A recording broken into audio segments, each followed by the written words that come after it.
Hey everyone, welcome back to Pretending with Dice. As always, I'm your host and game master, AJ. I want to start this short intro with an apology for the kind of short hiatus that we just took in between the last episode and this one. A little bit unplanned. We do our best to stick to our bi-weekly schedule as well as we can, so it's always a shame when we have to miss a release date. But we're back now though, and hopefully you've all stuck with us through the 4-week gap. Today's episode is also our final one that's going to go out prior to our appearance at Dragon Meet in London on Saturday the 30th of November, which on time of this release is just over a week away now. We're super looking forward to meeting a bunch of you there at the convention. This will be our third year attending as part of the podcast zone. It's just been a ton of fun every time. So head on over to dragonmeet.co.uk for ticket information and all that. We hopefully will see you all there next weekend. Okay, so let's recap quickly what happened last time. Hazel, being the only member of our trio of teens to stay focused on the mystery at hand on the day of the big roller disco, had snuck along the side of the railway line to get a view into the grounds of the small Ministry of Defence testing station, following an unexplained apparition of blood on her map of the town while trying to figure out where to search. There, she had seen figures dressed in hazmat suits dragging an apparently unconscious figure from an unmarked van into a small outbuilding. Upon returning home, she relayed this information to Antony via telephone, who was deep in preparation for meeting up with Sora prior to the roller disco. Later on, after they all met at the roller disco and after some teenage drama involving their friend Kev, who had seemingly left a can of drink, Coca-Cola I think I said, for Sora on the wall in front of her house after his visit that afternoon. The trio sort of managed to sneak away from the leisure centre, leaving the roller disco behind them to continue their investigations. That's pretty much where we left off last time, so let's get into today's episode. Enjoy.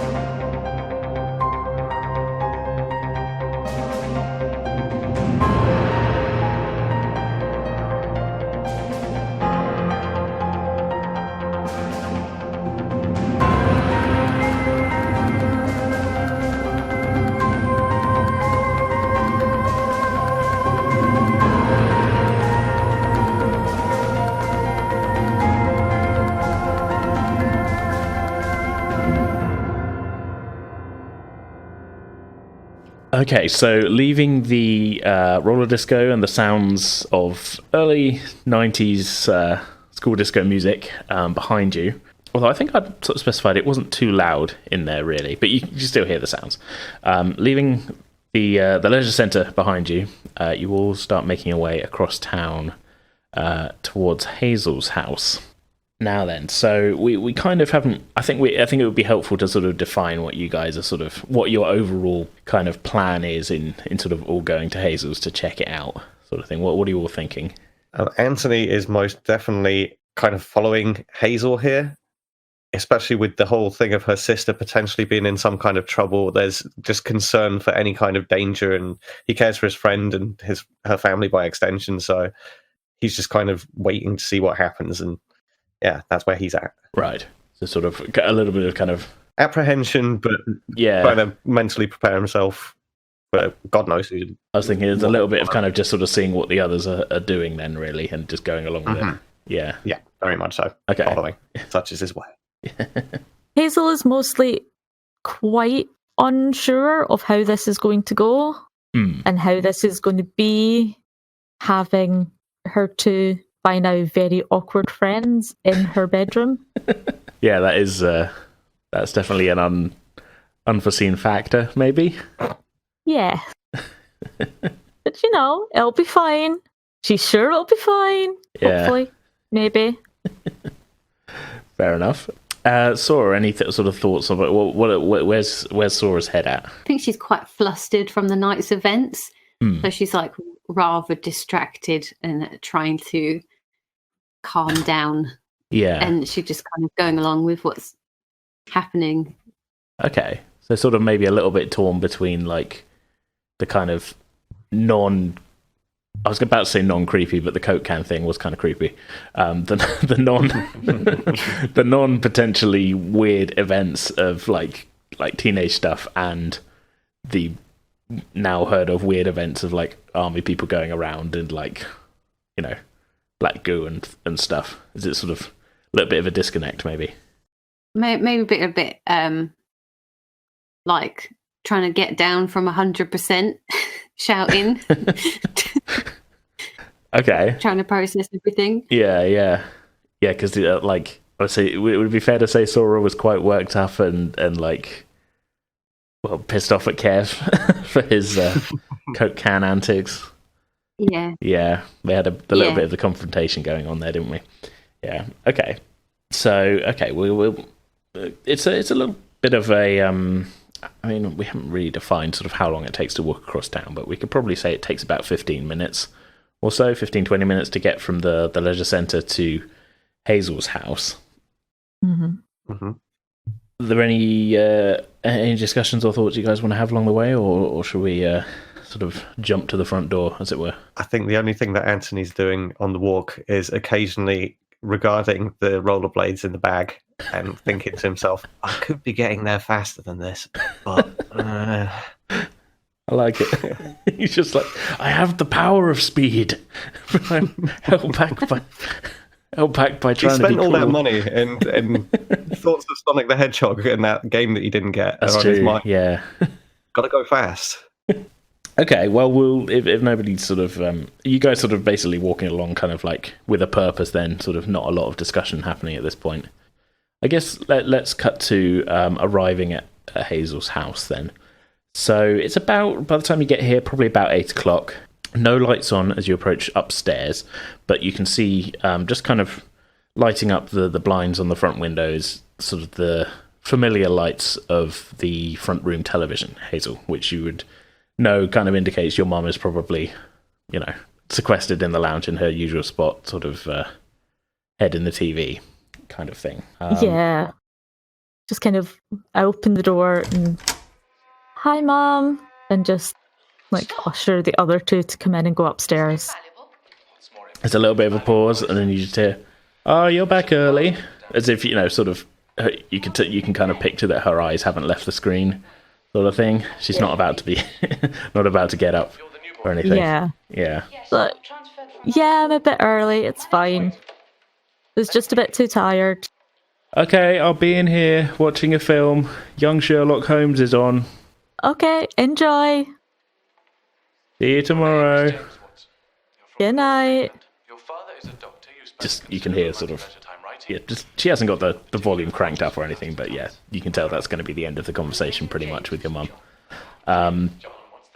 So, Antony and Sora, have you been to Hazel's house before? We haven't really established that. I'm going to say no. No? Okay. Yeah, I don't think Antony goes round girls' houses. Yeah, I can totally see that. Maybe not. Didn't have the sort of closer when younger sort of friendly relationship that have with Sora. Okay, so yeah, the two of you are kind of awkwardly sort of standing in the hallway. I would assume not having a huge amount of clue where to go. Oh yeah, just waiting to be prompted. Yeah, 100%. yeah. Okay, so you find yourself in the hallway. Okay, I will lead them into my room. Mm-hmm. This doesn't feel at all awkward for Hazel. No, Clearly. okay, leading the way. Oh yeah, Yeah. the awkwardness is real all round, I believe. Anthony is definitely like kind of looking around in that way of like, I don't want to have a judgy look on my face, but there's things I've not seen before. There's like, it's got that other person's house smell. All those things are going through his head as he's going up the stairs and kind of like trying to, not knock things and what have you. Yeah, the thought of going into a girl's room is forefront of your mind, would you say, as well? As much as the potential oddity that might be in there after what's been talked about. Okay, fair enough. So I open the door to my room and walk in and then clear a pile of witch books off of the bed. There's not really any other furniture that people can sit on in the room. I was going to say maybe this is a good time to describe your room. There is... I'll make it a double bed. So inside the room, as you go in, straight ahead of you, there is a double bed with a small set of drawers beside it. And then on your left, there's the window. And the window looks out, and there's basically out of the window, all you can see is lots of trees. There's some more drawers, and pretty much everything is covered with piles of books. Just lots and lots of witchy books, plant books. Of course, you had them out earlier on in the day when you were looking, well, and the previous day when you were looking up potentials for what had happened to Kevin, his dad. Yep, and when I scared myself because the pendulum worked. That's true, yeah. Did you say the town map is still out on the side as well? Yeah. Yeah. Again, still no sign of any kind of any of this liquid that was on it from your pendulum either. Which, yeah, I think you told them about that, didn't you? Yeah, I did. You can hear, as I would say as well, as you go up the stairs and towards the room, there is a light shining from under, a sort of fairly faint light shining from under the door of your sister's room, but you can't hear any sound in there. Okay. So we go into my room and I close the door and point out like the direction of that's Laurel's room's that way. She still won't talk to me about any of this. So I don't know how much she's actually aware of it. So if we can manage to not tell her about this, that would be preferable. Antony looks at Sora and kind of looks back to Hazel with a kind of full-on, like, I'll try not to mess things up look on his face. Oh. I've got this quite strong mental image of Antony sort of awkwardly standing there, sort of almost not moving, not wanting to, just sort of, I'm going to occupy this space here, and I'm not going to move anything, and I'm just going to awkwardly stand there. Oh yeah, if there's a blank bit of wall quite near the door that they've walked through already, he's trying to lean against that because that's kind of a safe space. He seriously doesn't want to like interrupt anything in the room, do anything wrong, no faux pas. Yeah. Hazel walks over and just like sits in the middle of her bed, cross-legged, like, okay, this is a bit weird. So are we like going to stay up all night? Or are we going to like sleep and see what happens? Hearing this, Antony shoots a look at her and is like, well, stay here. Like, I thought we were just going to check out that her sister was okay, and then I can go home because my mum and dad, like dad in particular, he's going to be... And he kind of pauses and looks around like, you know what he's like. He's going to be really furious. Down on the bed and starts flipping through the witches' books like super cash. I guess that's true. So show us the blood. Yeah, okay. where was this blood? Like, and he looks around. Like, can he see anything? Is there anything vaguely out of place that Antony can see in the room? Okay, so I think this would be a one success needed mind investigate check. Actually, wait, no, it'd be mind comprehend, I think. So we're looking for 1-6. There we go. There we go. There's 1-6, yeah, okay. So, I mean, out of place. I mean, I think we can figure this out between me and you, Hazel. Like, you've already described sort of the state of the room and sort of books and things everywhere and that. But would you say Hazel was sort of quite hot on getting, anytime the blood and stuff appears, it's gotten rid of and stuff like that? It's been a couple of days. There wouldn't be any sort of. Certainly, the bedding seems to be completely clean. Some of the blood that was on the ceiling has been quite difficult to try and reach.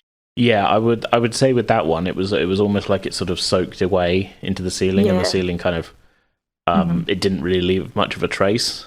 I don't know if I made that clear when I was sort of when we had that sort of moment. At least I was kind of picturing sort of like the patterns are there, and it's quite clearly the blood. But then when it fades away, it's not like it's just dried onto the ceiling. It's kind of just sort of gone, if that makes sense. Yeah. So Hazel will ends up having to clean like the sheets fairly regularly. Yeah. And it was really the black goo that was on her sister's windowsill that freaked her out properly. Yeah. So there might be a little bit of the blood. I don't think there's any of the liquid left on the mat either. No, there definitely isn't. That's gone. Yeah. Okay, Yeah. well, we'll say then that you really don't see anything out of place in terms of like what you're looking for blood-wise and that then, Anthony. It's more sort of, as described, the room is maybe a little untidy with the books and things, but it's not like you've walked in and the walls are like splattered with blood and there's like, Right, so this is my room. So he looks around then, scans the room, and kind of looks over at Hazel and just says, "Are you sure you've not been reading too many of these books, like close to bedtime, and getting ideas and stuff?" And he turns to Sora and like raises an eyebrow with a kind of quizzical, like sarky kind of look on his face, like, "Haha, I'm getting one over on her." Trying to stay lighthearted, sort of thing. Hazel glares at him. Why the hell do you think I read these books? I don't know. And he kind of picks up the nearest book and flicks it open. And what does he see in terms of like, just, is it comprehensible to him? Like, does it mean anything? I just want to get an idea of like, because he's going to try and react now to what Hazel's reading and be as smart and sarcastic as he can. I think maybe make another mind comprehend check. Okie doke. I really want it to be a botany book. Okay, there's 2 6s in there. You totally recognise what's going on the page. This is a guide to cats. He holds up the book and goes, "Look, this is pointless. Like, you're reading about cats. How is this going to help with blood on the ceiling if that's even happening?" Oh no. How dare I have a book that isn't about this grim thing that I've tried to avoid for the last couple of years? Cats? Anyway. The blood's freaking me out because when it turns up on the bedding, it's now getting really close to my neck. And then it was on the ceiling, and it's never done that before. And then was that black goo. And I know we all saw that before. We definitely all saw that. At the mention of the black goo, Antony kind of breaks the kind of what he realizes now is stupid, like ribbing and what have you, and becomes solemn and goes, "Oh, yeah, sorry. Well, show me one of the books that's like actually important to this. Like, maybe I should have a look at this as well, and we should all have a little read and see if we can figure out together a little bit more of this. Because obviously 3 heads are better than 1. Yep.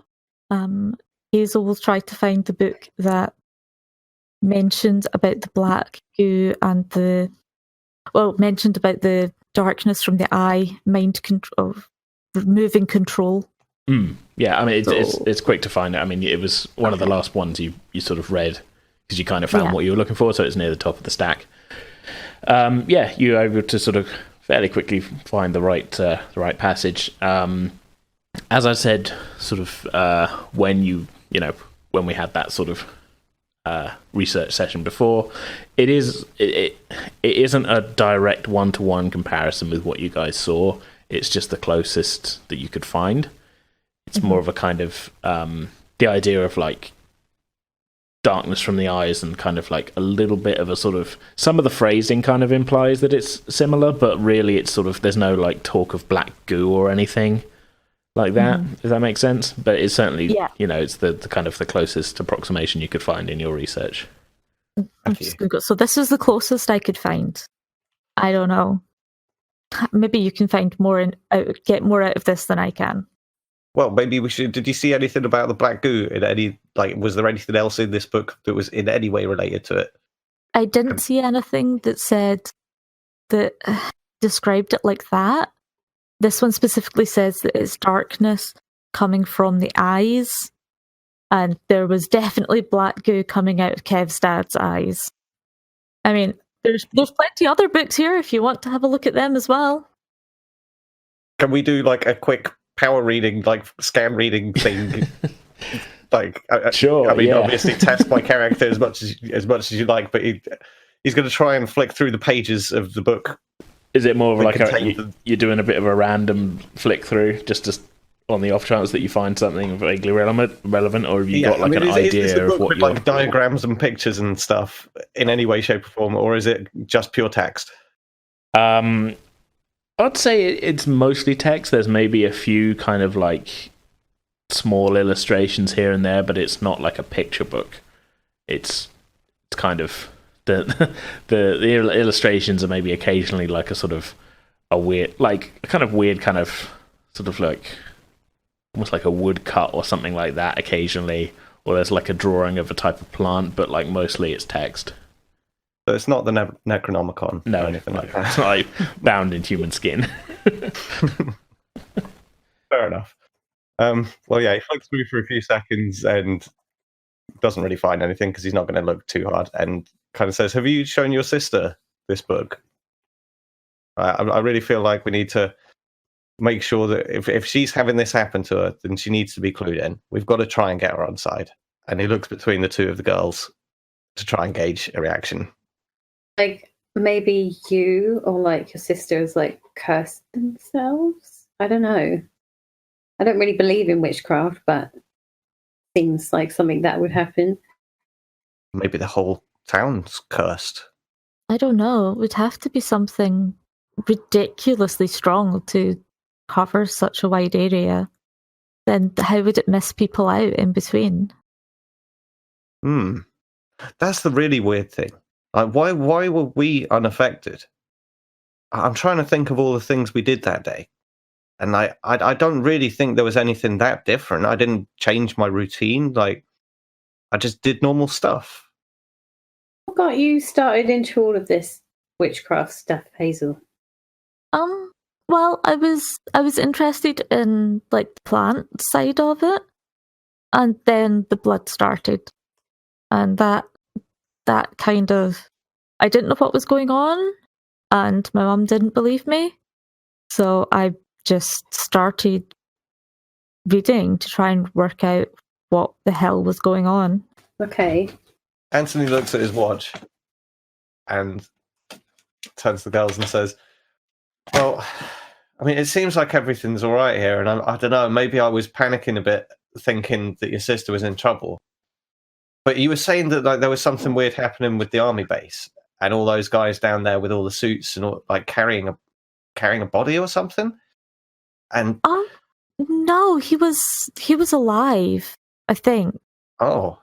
Well, if he was alive, he wasn't conscious. They were like carrying him by the arms, like kind of like half dragging him along. But I don't know, that doesn't seem like the easiest way to carry a dead body. It's weird that they were doing it out in the open like that. I mean, I just thought that was a training base or something. I've not really seen too much happening around town to do with that. It's quite quiet up there. There's just the trucks that come and go and stuff. But well, it wouldn't. I don't think it would have been obvious from anywhere else. Oh, like you were properly sneaking up and everything. And he's kind of enamored with this thought of stealthiness. I could only see it by going along the railway track a bit. Well, maybe we should like go back down there and have a quick look. Like, we've probably got time to get down there and have a look, and I could get home and sneak in like just before bed, and I could smooth it over with Dad because the roller disco and everything. I'll just say I was out there and that we had a really good night. But we should probably, like, I can't really think of anything else. Like, if we need to think about like this weird stuff that's happening, then this is the weirdest stuff in town, I guess. And if it's affecting everybody, the army, maybe they're the ones. But maybe they're doing it to us. Maybe this is a test or something. It could be. I mean, it would make more sense to me that the military would try something and it doesn't affect everyone, rather than witchcraft. It's not really how witchcraft works. Yeah, but how do we go about this, though?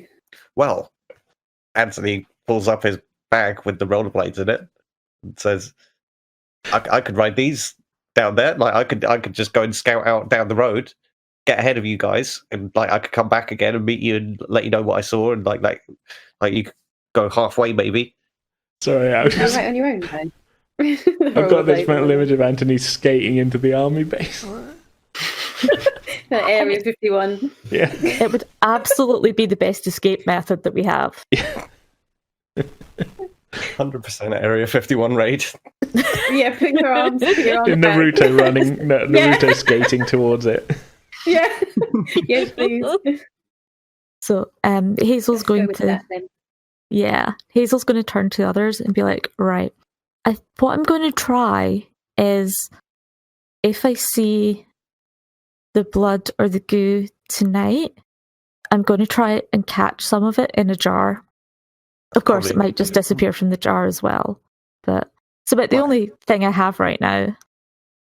It's worth trying. Yeah. Don't know what... I mean, I don't even know if we could, like, test it or anything afterwards. Well, I mean, you didn't like it when I went and talked to him before, but Mr. Brewster's got connections in the science department. This is true. He has met the science teacher. Exactly.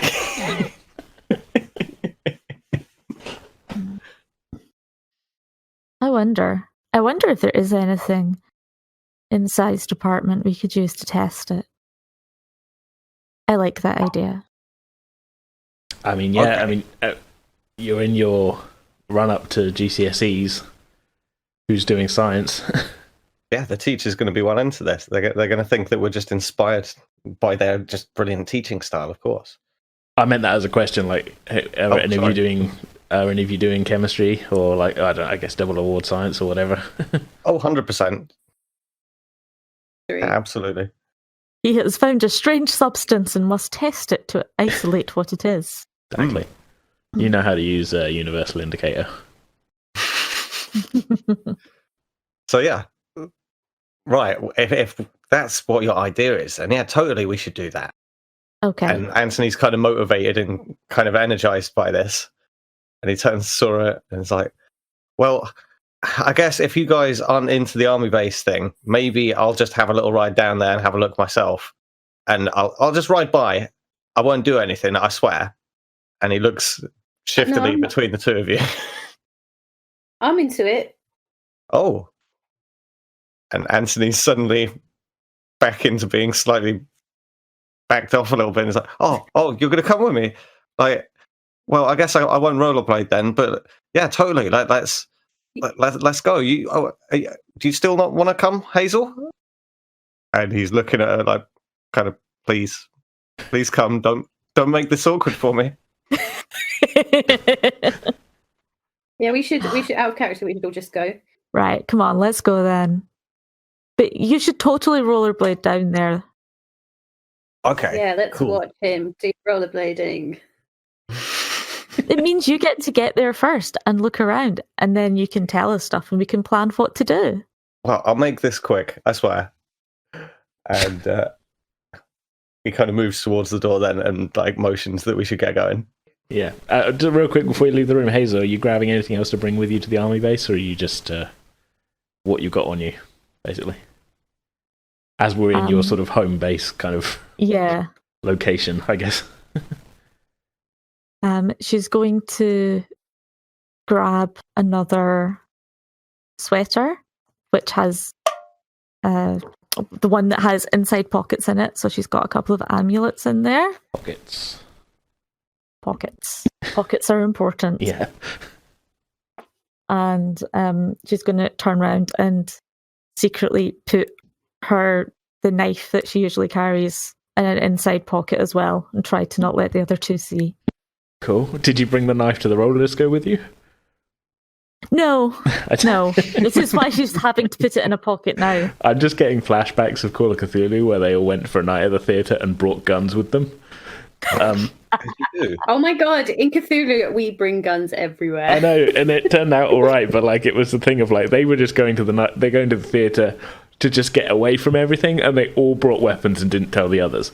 So I feel like my character had justification. Out of all three of us, I was the one that was a war veteran that was all wary and everything. Yeah. I just it was just a mention of the knife. I was just kind of like, hang on, wait a minute. Is this the second group in a row that's just carting various weapons to social functions? Catchphrase, like Hazel Leon only had. carries the knife because she's a witch. This is A knife. Oh my god. it's practical. Goth. It's pretty goth. Hazel did not take the knife to the roller disco because she knew that they were liable to be paranoid and check to see if anyone was trying to sneak in alcohol. It's a good thought. Mm. Yeah. And she's far too sensible to risk getting caught carrying a knife. It's true. But then they had Panda Pops there. Who wants to bring in alcohol when there's the possibility of Panda Pops? Delicious blue flavour. Slightly cherry. Watery cherry. Yeah. Anyway, okay, They so always taste like watery, like ice pops, don't they? yeah, like super synthetic one. flavour, like yeah. Yeah. So anyway, okay, so you got your secret amulets in pockets, and you got your knife secretly as well. Yep, and I'm wearing the pendulum as usual. Yeah. Okay, so ready to go then. I am organised. Okay, so you've got your stuff. You're sort of ready to go. You can see at the bottom of the stairs Anthony hastily pulling on his rollerblades, sort of trying to be a bit quiet, not to. Oh yeah, he's doing it methodically. Yeah, he doesn't want to be interrupting the film. Yeah. So okay, yeah, you were all ready to go, and you set off. Anthony's skating ahead. Can I get a body move check from you? Body moving. Right. There is 1/6 in there, so yeah, you are able to successfully skate. So I imagine on 8d6, if you had failed that would have been a little embarrassing. Just a little bit. Yeah. So skating ahead then. You leave the girls behind fairly quickly. You're accustomed to moving along on your skates now, and you quite quickly make your way sort of towards the where you know the sort of the army kind of testing station to be. And so you turn the corner onto the kind of main road that goes past the MOD testing station. To get to it, you have to cross over the railway bridge, which previously Hazel had kind of dropped down at that point to go up the side of the railway. Mm-hmm. As you cross the bridge, you just kind of glance to your right, and you can see it looks like all of the lights are off in the station. No sign of anybody there. We're in kind of like late June at this point, so it's not 100% kind of dark, but it's we're kind of approaching probably 9 o'clock at night now, so it's a little bit of lightness still in the sky, but it is kind of dark. Like street lights are on, but it still strikes you as a little odd that the train station would be seemingly completely deserted at this time. Mm-hmm. Just as a side note sort of thing, but you very quickly kind of carrying on along, sort of pass in front of the entranceway to the MOD testing station. The whole facility is ringed by a probably about 10 feet tall fence with barbed wire on the top, and the entranceway is sort of a pretty hefty looking sort of steel gate with a sort of small kind of like gatehouse sort of built next to it, which there is a light on in. Is there any indication of any kind of movement inside that room, like movement of shadow or anything against that light? You can't see movement, but you can see what looks to be the silhouette of somebody sort of sat there. The glass How sort close? of... Oh, sorry. I was going to say that the glass facing the road is sort of frosted, but there's a sort of side door on it that is kind of opens out basically onto the gate, sort of thing, which is closed at this point, and that does... You can't quite see it from the angle, but that appears to have like normal glass on it. But both bits of glass are letting light out. You can see sort of a silhouette in there, but yeah. Okay. How close could he get before like, in fact, Antony's going to kind of try and move closer until if there's some indication of maybe a shoulder or any indication of a person, he's going to stop. But he's going to get closer to that window until he sees that. You can get pretty close. I mean, you can sort of see from where you are, because it's sort of a little bit backlit by the light from inside, that there's a silhouette in there which, does seem to be a person. Mm-hmm. But where the glass is kind of frosted on the roadside, it's you can't make out details. Right. Seeing this and not really being able to get much more information, kind of squints towards the army base, thinks twice about doing anything, and skates back to the girls as fast as he can. Yeah, I think at this point, the girls, you're just kind of arriving at the railway bridge sort of area. Okay, so they're not that far behind. Yeah, they're not that. I mean, so Anthony's not really gotten there at any kind of head of speed. I mean, I'm not criticizing like the play. I just kind of like the idea that it's not that much faster. Hazel's house is fairly close to where this is. You got there really quick. Yeah, you got there really quick. You had enough time to check out the gatehouse and that, and then by the time you turned around and got back, the girls, they're sort of on the Hazel's house side of the railway bridge. They're kind of just coming up to it then, so you got a couple of minutes head start. It's all good. I'm not saying they were like sprinting after you or whatever. So Antony skates up to them and says, "There's like a little gatehouse in front. I didn't really go close enough to see if anybody was in there. It seemed like maybe there was. I mean, you'd expect, I guess, probably there would be." And he kind of looks between the two, a little bit out of breath, and says, "So I can't really see anything going on, but it's really deserted. It's a bit weird. You said like there were at least a few people around here earlier, but if you look around, like it seems pretty dead out here." Isn't that quite weird in itself, though? Wouldn't? Yeah, totally. I don't know what the hell's going on. The streets themselves aren't 100% deserted. There's an occasional sort of car going back and forth. It just appears very quiet on the in the base area, and as I said, the train station seemed to be deserted from your vantage point. But yeah, I don't want it to. I just to clarify because I didn't want you guys to get the wrong end of the stick on that. Cool. Mm-hmm. So I had a bit of a brainwave while I was skating back to you. I was thinking maybe I would skate up to him and ask him for some water, because I could say that I'd just kind of gone out on a long skate and I hadn't really thought about it and I'm really parched, and maybe I can at least get a little bit of a look around in the booth maybe and see if there's like anything in there going on, and get a look at the guy if there's anything shifty about him, see what his attitude's like at least. Yeah, sure. Just be careful, okay? Okay, totally. And he nods at Sora like, "Don't worry, I'll be okay." I have really good charm, even though when I rolled against Kev's dad, it didn't really work out. But I have that as well if it needs be.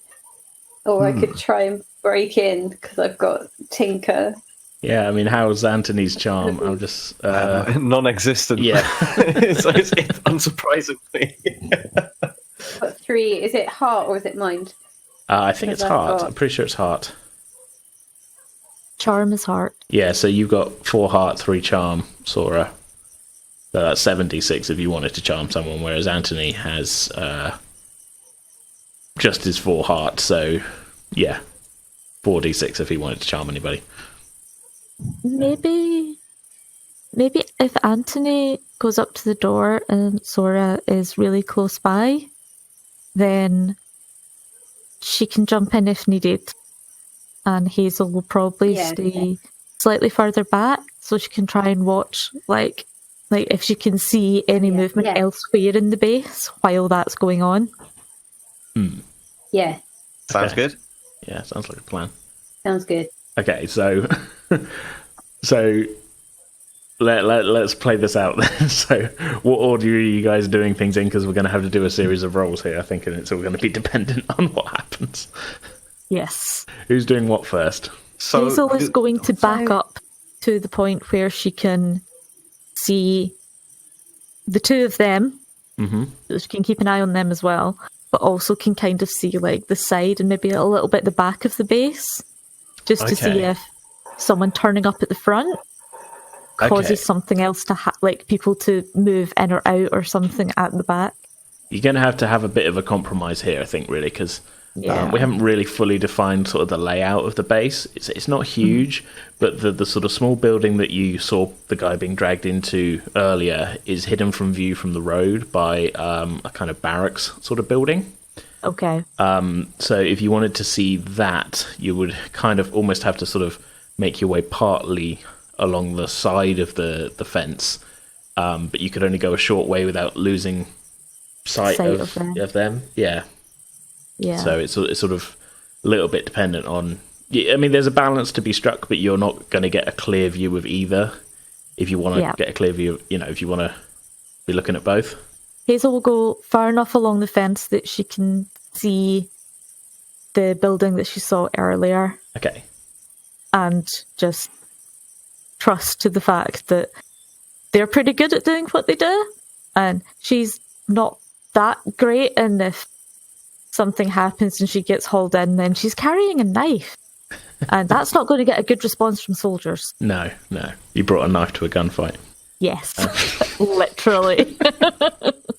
Okay, so I think we'll do like a passive mind comprehend, I think, because I think that's the one I've decided to go for as our stand-in for a perception check, I think.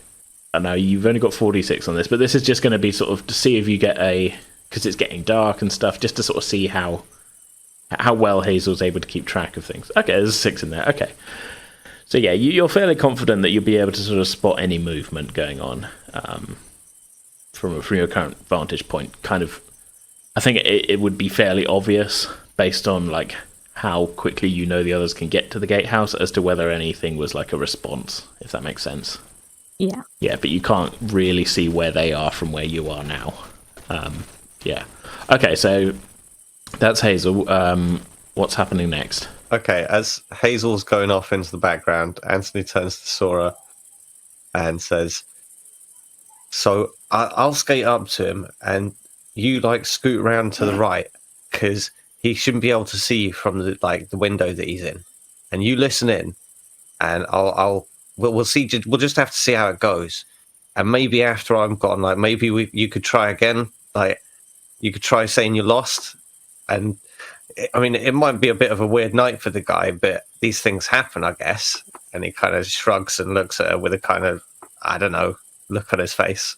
Yeah, I mean, I'm not going to just suddenly try and sneak in while you're talking to him, am I? I don't know.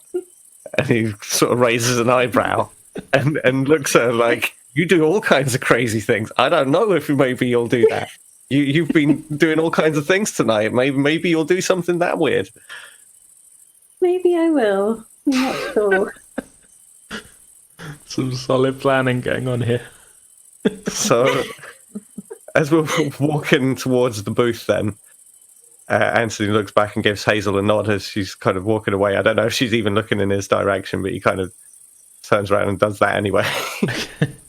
I mean, Hazel seems fairly focused on getting sort of to her vantage point. Maybe she doesn't quite see you in the kind of half darkness that is, yeah. Antony's gone into like mission mode, as it were. Like that was kind of like a nod of like, "I'll see you on the other side," kind of thing. You saw Terminator 2. Yeah, absolutely. So yeah, he's gonna recent release Terminator 2. Maybe his dad's got connections. Maybe his dad's into action movies enough that you could get him into that kind of thing. You've had to sit through a lot of showings of like First Blood and like, "Well, son's got to see what a real man's like." A lot of Van Damme movies that aren't that great, Double Impact, that kind of thing. Yeah, that kind of thing. But yeah. Anyway, he scoots over to the booth and like gears himself up to act a little bit and act out of breath. And he's like, "Oh," and he scoots in and looks into the window in a way where, like, let's see what's in there. Okay, you're very quickly faced with sort of quite surprised looking, but he's definitely was like, you haven't like caught him sleeping or anything, but like a quite surprised sort of looking sort of soldier in just sort of standard army fatigues, and that. Says, "Hey, you can't be here. Get away from it." Sorry, sir. I'm so worn out, and I'm so thirsty. I'm really sorry. Like, I know I'm not supposed to be here. Like, but could I have a bit of water? Have you got any water? And as he's saying this, Antony's looking around at the desk and anything that's in the room. Like, what's in there with this guy? Is there anything on the table? What is there? Okay, all right. I think we'll need a couple of checks for that, because you're trying to convince him to give you water, and you're also trying to convince him, and you're also trying to sort of have a quick look-see. So, it's frantic. Yeah, I think let's start with the convincing. Okay. So this would be heart charm. You don't have any points in charm, so this is just going to be 4d6 for that. Oof. No. I always forget to tell you guys how many successes you need. That probably was going to be a 2 successor. But you didn't get any. So, just... No, get out of it. Go find water somewhere else. This is MOD property, not allowed in here. Oh, but I think I'm going to be sick. And Antony kind of conjures up the will inside of himself to, like, feel as ill as he can. And try to look really particularly bad. Yeah, like it... Okay, well, before that happens, let's have a mind comprehend check, just to be sort of looking at the desk and things and that. So this for you is 5d6. I think I just need 1 success for this, because the light is on in the hut. Oof. Fail. No. your franticness and your attempt at acting has thrown off your looking at things game, and nothing seems out of place or anything. I mean, you do see that he has got a rifle there, and there is a cup of coffee on the desk. Other than that, you can't really make out any details. You know, he's sort of standing in the doorway, kind of thing. Okay. Antony kind of looks at him and sees a complete lack of empathy on this guy's face, and pulls himself together a little bit, but not so much so that he's completely dropping the act. And he's like, "Oh, all right, I see how it is. I thought you served this country, but I guess I'll have to. I'll just go home and I'll try not to be sick on the way. Cheers, mate." Yeah, you do that. You want to get in here? Join the army. Oh, well, I was. It's funny you said that, because I was thinking about that. But on Thursday, I was talking to my dad about this. But then the day afterwards, he completely forgot about it, as if the army meant nothing to him. And he looks at the soldier with a kind of like, "What do you think of that?" look on his face. Okay, make a mind comprehend check. I guess. I think I need 1 success here to try and read the guy's face, but... Oh, no, actually, no, wait, no. This would be mind empathize, I think. Okay, yeah, so because you're trying to guess the guy's sort of gauge the guy's reaction.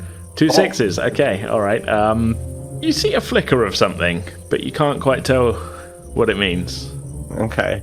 He doesn't like go, "Oh, Thursday, you better come in." Yeah. No, I'm trying to think. Oh, that was a gambit. It was just an absolute gambit. Right this way, sir. This is Antony's strange mind at work right now. Yeah. So Antony's kind of gonna realise that he's not getting anywhere. Says, "It's funny. I know I'm just talking rubbish to you." And again, he looks at him and gauges his reaction, because he's now kind of entering the realms of, like, this is point and click character territory of just talking to people in an extended way for no particular reason. Yeah. But I feel like I could get somewhere. I'm sorry. Still hope. Sorry, I'm gonna pull myself together. I like to think that Sora is also giggling around the corner. I know, it's like, when do I jump in? But it's also really funny, so I don't want to. So if Sora is giggling, Antony's hearing that a little bit, and breaks a little bit, and realises just quite how absurd it is that he's talking, and gets a little bit shy, but sort of keeps going and looks him in the eye and says, Yeah, Thursday. Now that I think about it, strange things happened on Thursday. And again, gives him the most deadpan kind of like, look in face. And as he's doing it, like his rollerblades, like he's trying to keep himself steady. There's a slight grade going up to the gate, so you're forever trying to stop yourself rolling backwards away from the guy. And he sort of says, "Well, what you do in your life is up to you, sir." I feel like is Anthony like? I mean, I don't know if maybe he's intimidated a little bit at this point because that's just not worked. He's gone really heavy on an army soldier. Yeah, the guy has a good like 6-7 inches higher, taller than you as well. He's not like he's not like a little dude. So he's at this point like gonna let the gradient take him away from the gate slowly, rolling away, like, forlornly, and just look at him and go, okay, as he goes out of view from the window. Is it time Yeah, as he goes backwards, because he like, I want to do this backwards down the hill. Oh yeah, totally. You're rolling away backwards, looking sad. He kind of catches Sora's eye as he goes past and shrugs and raises both hands and wheels backwards as far as the gradient is going to take him, as far as he's going to go. Yeah, you find yourself back on like, well, you kind of roll into the road, but you like you're not hit by a car or anything. You're just like, you're out of view of the doorway, but you see the guy kind of lean around and sort of make sure that you're kind of leaving. If that makes sense. So Anthony's going to then skate off towards where he saw Hazel going, and having given the shrug to Sora, kind of leave the situation in her hands. Okay, I won't make you roll for skating away because that would be real harsh. Although I could. Let's do that. Make a body move check. Jesus, okay. Right, what was it again? 8. Yeah, you got. I just did one success on this. There you go. There's your 1. Okay, yeah, you're fine. Scraping through again. Yeah. Okay, so yeah. Maybe not going to plan there, but yeah. The guy is clearly under orders to keep people out. Yeah, and the Thursday gambit did not work. As I say, you got a little bit of a read on him. You know, there was a little bit of a flicker of recognition when you first mentioned I feel Thursday. like I insulted the army at the same time as trying to gauge reaction on Thursday. Yeah, and that was a bad idea. Like, it muddied the waters too much. Wasn't a good opening gambit. Okay, so you're rolling away. Hazel, you don't see any reaction so far from on the premises. Sora, what would you like to do? Okay, so I'm like, are we like at a security guard booth sort of post sort of thing? Yeah, pretty much. Rock up. I like pop up out of crouching position in front of the man. Go around the side. Oh, where did you come from? Oh, you know that guy you were just talking to? Yeah. Like, our school has a very progressive newspaper. And actually, this might seem extremely forward, but we've been going around interviewing people about events that happened on Thursday. And I wanted, someone as important as you guys, who are, in a way, looking after our town, even though you're kind of doing your own thing on base. But, everyone feels so safe with you around. I wanted your kind of perspective on it. Okay, can I get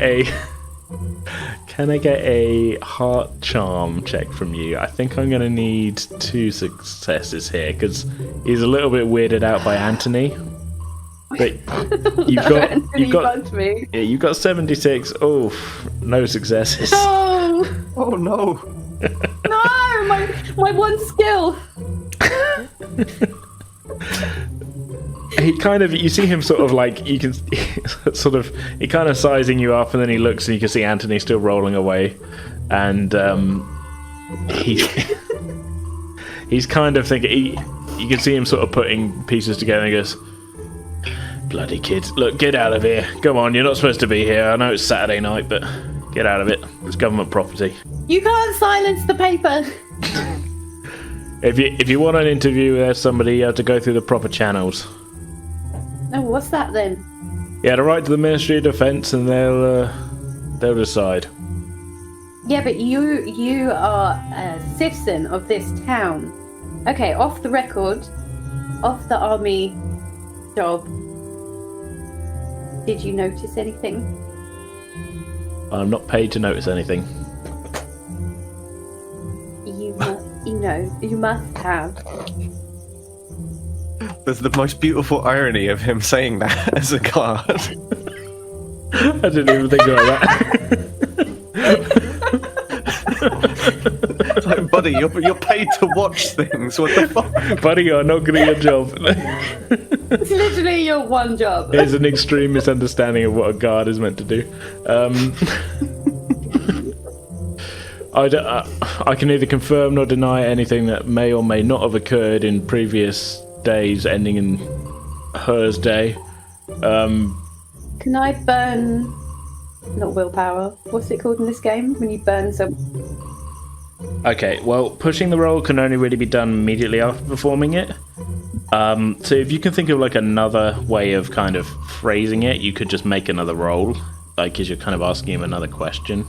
But that's sort of up to you. Pushing it is like, if you fail, you can immediately attempt to push it, but you can't really sort of continue the conversation and then go, I'm going to push that roll now, you know. If that makes sense. Okay, so I do have another idea. Okay.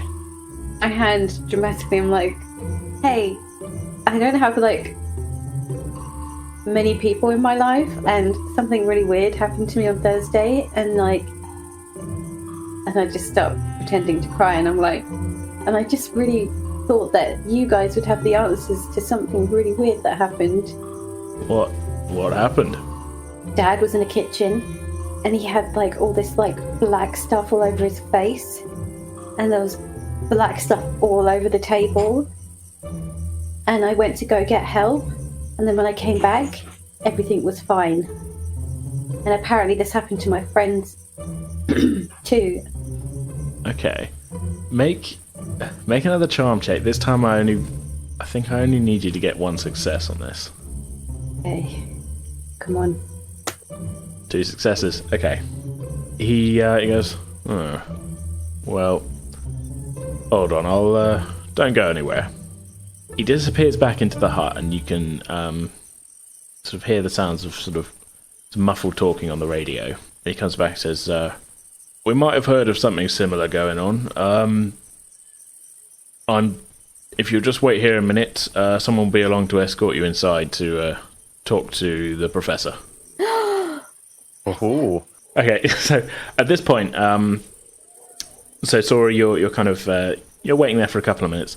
At this point, Hazel, you're kind of just about joined by Antony when you can kind of, you've got one eye on the small building that you saw earlier on in the day.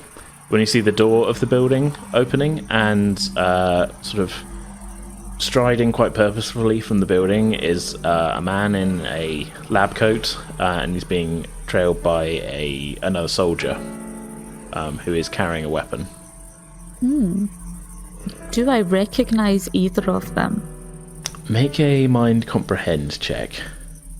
No successes. Okay, but so you can't get quite a good enough look at their faces from the way they're going, the way they're walking, and the angle that you're at. And as they sort of head away from the building, they actually go around the other side of the barracks building, Right. not heading towards you, if that makes sense. So you don't really get a good look at their faces. Damn. I look round and see Antony and kind of gesture him over. Yeah, Antony, you're having a bit of trouble kind of awkwardly walking across the sort of scrub ground with your rollerblades on. Okay. So he kind of Take them off. he tramps through the undergrowth then towards her. Yeah. And kind of crouches down. He's brought his bag with him with his shoes, so he's going to switch and start having a chat. And I think I kind of mucked it all up. Like, I insulted the army, and I said something about Thursday, and he pulled a face. But at the same time, I kind of said that my dad hated the army, which And he hesitates, thinking about the fact that his dad is absolutely in love with the army, and that he impugned that in some way. If anything, and he feels quite guilty about it. You would know from your dad that your dad always wanted to be in the army, but he was an inch below regulation height. Or short man syndrome. All the way through his life. So yeah, he hesitates, thinking about that, and then he's like, I left Sora up there, and he looks around and sees what's happening. Like, I don't know what on earth she must have said. What's going on? Well, Sora's always good at getting herself back out of trouble again. So I hope so. Like, that's the army that she's going in there with. We don't know what the hell's going on. We're both here. Oh, I mean, and he looks over, like, kind of. How much can he see of where Sora's going at this point? Because that's where his eye line. So, you just about see from where you're at. You can't see the front gate very well. But you just about see disappearing around the other end of the kind of barracks building, heading towards the front gate, is sort of the retreating back of like another soldier and a guy in a white coat. Sora, you only stood there for a minute or two before you're approached by this pair. The guard that you have been speaking to at the gate stands to attention as they approach, and he doesn't say another word to the pair that approach, but the gate is opened, and the guy in the lab coat says, "If you'll just come with me, miss, we need to have a talk." I need to bring my friends. Kind of looks around. What friends? What friends? Oi! Hazel! Antony! Gesture for them to come over. Can we hear this? You can't see it. You make I guess again, a mind comprehend check to see. I mean, how loud are you shouting this? Yep. Two successes. Yeah, you can just about hear in the distance Sora shouting. Anthony hears the sound of Sora shouting and kind of shoots a look at Hazel, panicked. Like, did you hear that? No. I just heard Sora shouting from inside. Okay. And kind of like he kind of starts like getting to his feet, having put his shoes on, and I'm gonna force if you're happy to do this, I want to force like a little check to see if he remembers to pick up the bag with the rollerblades in it. Well, I'll leave it to you if you want to remember or not remember. I don't. Well, I kind of want to leave it to fate because I want. Okay, it's one of these things where totally. Yeah, whenever we can leave it to fate. I guess just make a mind check, straight up mind, 4d6. Oh, he forgets. You leave your bag with the rollerblades in a bush. Anthony's thinking so much about Sora and the fact that she's calling out for the two of them that he's panicked and he's getting to his feet as quick as he can and is stomping off towards the guard booth and shouting out, Sora, what's happening? And he kind of runs over towards the little group that's huddled by the door. Yeah, there's an immediate look of recognition on the gate guard's face. You again. Anthony kind of gives him a look and looks a little bit embarrassed and turns towards the situation again, like more interested in Sora and what's happening. We're going in. You're going inside? What's happening? What did you tell him? I just told him the truth. So, oh shit. Just realised I didn't tell him the truth. Yeah, not even slightly.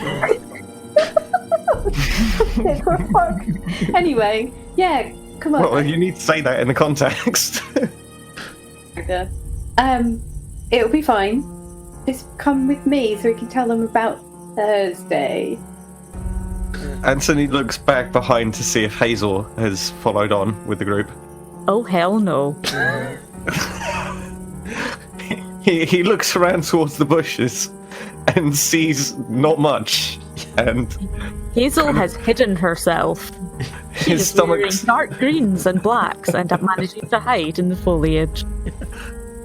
His stomach sinks a little bit, And he kind of looks around at the soldiers. How intimidating would you say this situation is in terms of, like, are they friendly, or is there a look of kind of malevolent concern on their face of, like, these kids know too much?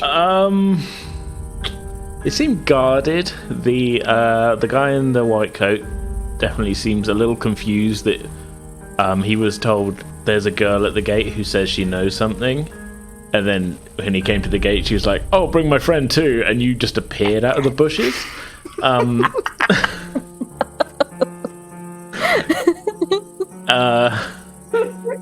The guards are looking, especially the gate guard is looking like he's been sort of, what's the way to describe it? Like he's sort of he's lost control of the situation a little bit, but he's a bit angry at your sort of reappearance, as if he thinks now that this whole thing is a bit of a like someone's pulling a prank. If that makes sense.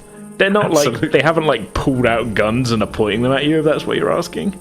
Well, the rubbish that Antony had already spoken to him. Yeah. Like, I can't blame him for having that. You didn't really endear yourself in that first conversation. I wouldn't actively characterize the situation as hostile, but I wouldn't call it friendly. Okay, so yeah, Antony's looking around at these and then looks back at Sora and says, well, yeah, the truth. And then looks back to the soldiers expectantly, as well as the scientist, obviously. Or the professor, sorry. So yeah, the scientist sort of he's kind of looking around. I guess he seems a bit impatient. He says, "Well, never mind. Look, come in. We need to talk to you about what happened." And, the gate guard looks a little annoyed, but doesn't say anything. And the pair of you are led through the grounds of the testing station towards this small building, which Antony, you'd only just glimpsed just now as you joined Hazel. Sora, you haven't seen before, but it just seems like a kind of small, kind of one-story building, kind of fairly nondescript, with a pair of double doors sort of facing you. You are led up to the double doors. A code is inputted into a keypad on the side of them, and you are led inside. Have I got any kind of angle on the keypad to be able to get a view and maybe try and memorize this, get any sense of what it was? That's a good question. Make I guess another mind comprehend check. Okay. I think I'm going to need 2 successes on this one. 1 success. Oh. Okay, I'll say with 1 success, you don't get the full code. It's a 4-digit code. You get the first 2 digits, and then the hand is in the way. And the first 2 digits are 3-4. 3-4. I will not remember that, undoubtedly, but... and the 2 of you are led inside. Hazel, you see Antony and Sora being led towards this small building. The scientist in the lead, the other soldier behind them, pause at the doorway and go inside, and then all is silence. Yeah. So she was fairly close to this hut when she saw it the first time. Mm-hmm. Hazel's going to want to try and get a lot closer Right. to it. I don't know if she'd actually be able to scale the fence. It's going to be tough. It's 10 feet tall and there's barbed wire on the top. You can try. It might not go well for you. I don't think it's really her strong point, somehow.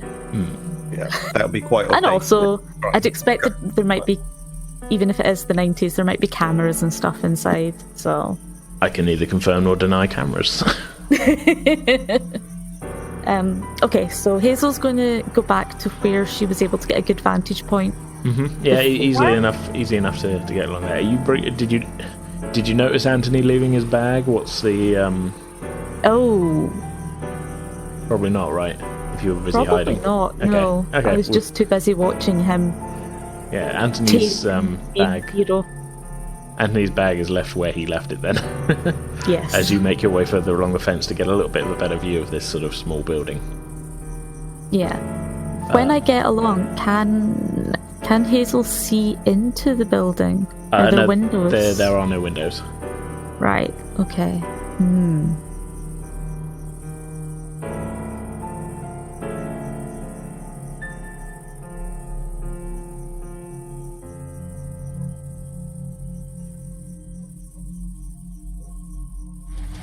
Okay, that's going to do it for this episode. We'll be back as usual in 2 weeks' time on Thursday, the 5th of December, with the next chapter of our Things from the Flood storyline, continuing where we left off today. So we hope you'll all tune back in for that. In the meantime, you can get in contact with us on Twitter and Facebook, both of which we are at PretendWithDice. You can also email us at pretendingwithdice@outlook.com. If you're an iTunes or Apple Podcast user, it'd be really great if you could leave us a rating and review. It all helps us to find new listeners, and we'd love to hear what you all think of the podcast. So, for now, that's our show. I hope you all enjoyed it. We'll see you next time.